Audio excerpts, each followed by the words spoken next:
मोदी ने कहा है कि बिहार के लोग जंगल राज को कभी नहीं भूलेंगे और ना ही उसे माफ करेंगे।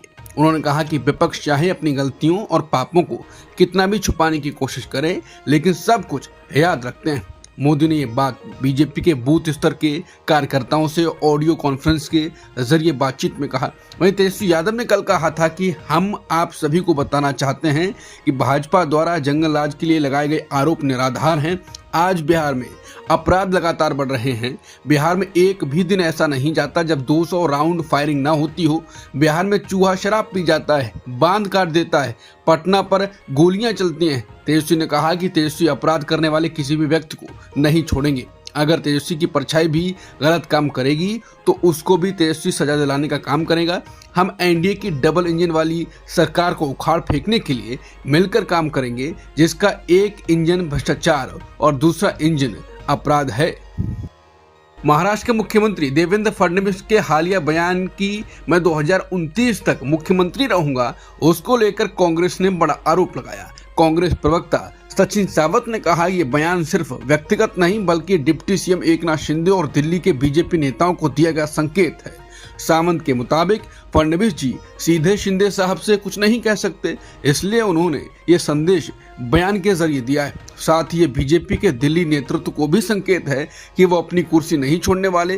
फडणवीस ने कहा कि गठबंधन में कोई बदलाव नहीं होगा और नए पार्टनर न जुड़ेंगे न पुराने बदले जाएंगे। कांग्रेस ने आरोप लगाया कि दिल्ली में कुछ नेताओं की लगातार मीटिंग्स और दौर दिखाते हैं कि फडणवीस को हटाने की तैयारी चल रही है, इसलिए उन्होंने अपनी पकड़ मजबूत करने के लिए ये बयान दिया है।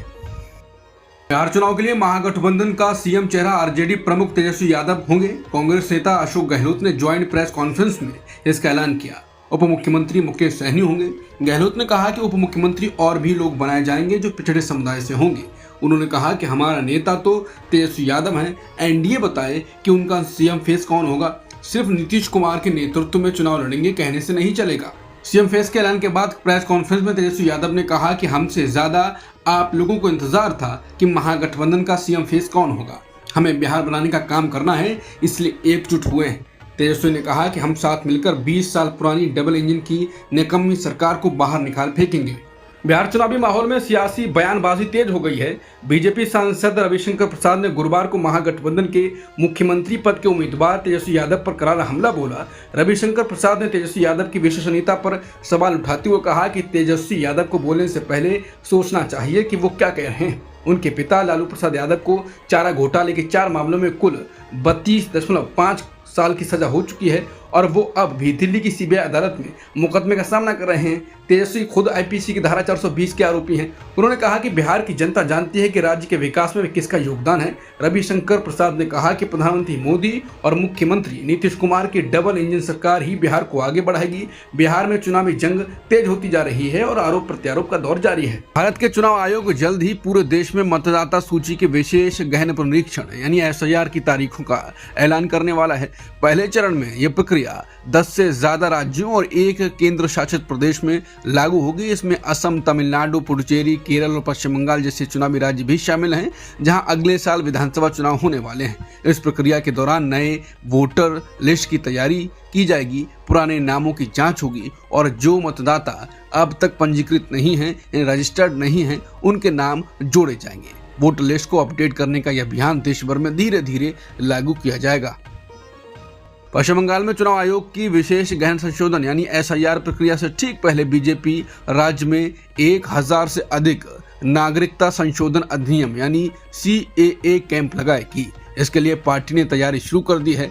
आगामी 2026 विधानसभा चुनावों के करीब आने के साथ बीजेपी ने इन कैंपों की संख्या बढ़ाने का फैसला किया है और नेताओं व कार्यकर्ताओं को निर्देश दिए हैं कि वो बंगाल में रह रहे बांग्लादेश से आए उत्पीड़ित हिंदू शरणार्थियों को सीएए के तहत नागरिकता आवेदन करने के लिए प्रोत्साहित करें।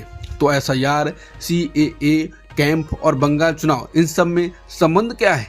क्या ये सब चुनाव के लिए किया जा रहा है? ये सवाल इसलिए कि विपक्ष एसआईआर प्रक्रिया पर गलत तरीके से नाम काटने और जोड़ने का आरोप लगा रहा है। सरकार ने भारत के मुख्य न्यायाधीश BR गवई को पत्र लिखकर उनके उत्तराधिकारी यानी अगले मुख्य न्यायाधीश के नाम की सिफारिश करने को कहा है। इस वक्त मुख्य न्यायाधीश गवई भूटान के 4 दिन के दौरे पर हैं। उनके दफ्तर की ओर से बताया गया कि वो लौटने के बाद सरकार को अपना सुझाव भेजेंगे। सीनियरिटी यानी वरिष्ठता के आधार पर जस्टिस सूर्यकांत अगले मुख्य न्यायाधीश बनने की कतार में हैं। मुख्य न्यायाधीश गवई 24 नवंबर को रिटायर होने वाले हैं। केंद्रीय वाणिज्य और उद्योग मंत्री पीयूष गोयल ने कहा है कि भारत और अमेरिका के बीच ट्रेड डील जल्द ही हकीकत बन सकता है। उन्होंने बताया कि दोनों देशों की टीमें लगातार बातचीत में हैं और चर्चाएं अच्छी प्रगति कर रही हैं। फिलहाल पीयूष गोयल बर्लिन में हैं और इससे पहले वो जिनेवा में संयुक्त राष्ट्र व्यापार और विकास सम्मेलन के 16वें सत्र में शामिल हुए थे। अमेरिकी व्हाइट हाउस ने कहा है कि ट्रंप प्रशासन H-1B वीजा प्रोग्राम में किए गए बदलावों का बचाव अदालत में करेगा। सरकार का कहना है ये सुधार अमेरिकी कामगारों के हितों की रक्षा और वीजा सिस्टम में चल रहे दुरुपयोग को खत्म करने के लिए जरूरी है। व्हाइट हाउस की प्रेस सेक्रेटरी कैरोलिन लेविट ने कहा है कि राष्ट्रपति इस सिस्टम को सुधारना चाहते हैं। इसे फर्जी तरीके से इस्तेमाल किया जा रहा है जिससे अमेरिकी कर्मचारियों की सैलरी पर असर पड़ रहा है।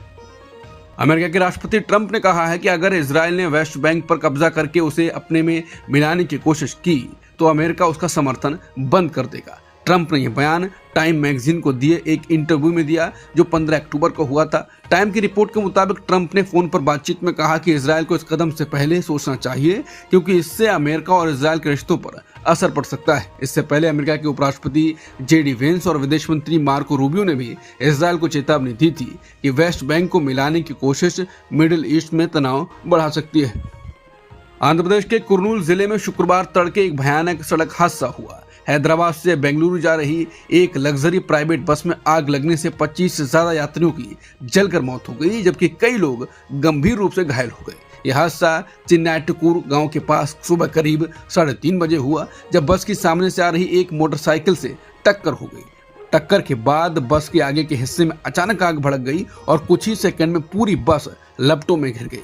रिपोर्ट्स के मुताबिक बस में करीब 40 यात्री सवार थे। कई यात्री सो रहे थे और आग लगने के बाद उन्हें संभलने का वक्त नहीं मिला। कई लोग धुएं और आग की वजह से बस में ही फंस गए जबकि कुछ लोग आपातकालीन खिड़की से किसी तरह बाहर निकलने में कामयाब रहे। प्रधानमंत्री नरेंद्र मोदी इस हफ्ते एशियान समिट में हम मलेशिया नहीं जाएंगे। जानकारों के अनुसार इसके पीछे शेड्यूल संबंधी कारण है। भारत की ओर से विदेश मंत्री S जयशंकर समिट में भारत का प्रतिनिधित्व करेंगे। समिट कुआलालंपुर में 26 से 28 अक्टूबर 2025 तक आयोजित होगा। हालांकि पीएम मोदी वर्चुअल मोड के जरिए एशियान इंडिया समिट में हिस्सा लेने की संभावना है।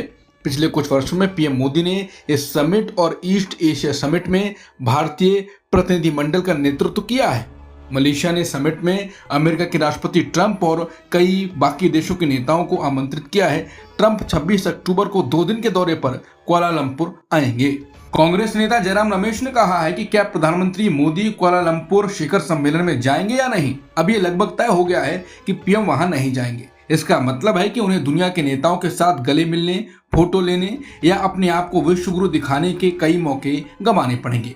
मोदी जी न जाने का कारण सरल है। वो राष्ट्रपति ट्रंप द्वारा संभावित तौर पर टारगेट किए जाने से बचना चाहते हैं। कुछ हफ्ते पहले उन्होंने इसी कारण मिस्र में होने वाले गजा शांति शिखर सम्मेलन में भी भाग लेने से इनकार किया था। सोशल मीडिया पर ट्रंप की तारीफ में संदेश पोस्ट करना एक बात है, लेकिन उनके साथ शारीरिक रूप से दिखना, जो बार बार ये दावा कर चुके हैं कि उन्होंने ऑपरेशन सिंदूर रोका और 5 बार ये कहा कि भारत ने रूस से तेल खरीदना बंद करने का वादा किया है, ये मोदी जी के लिए बहुत जोखिम भरा है। शायद पीएम उस पुराने बॉलीवुड गीत को याद कर रहे हैं, बच के रहना रे बाबा।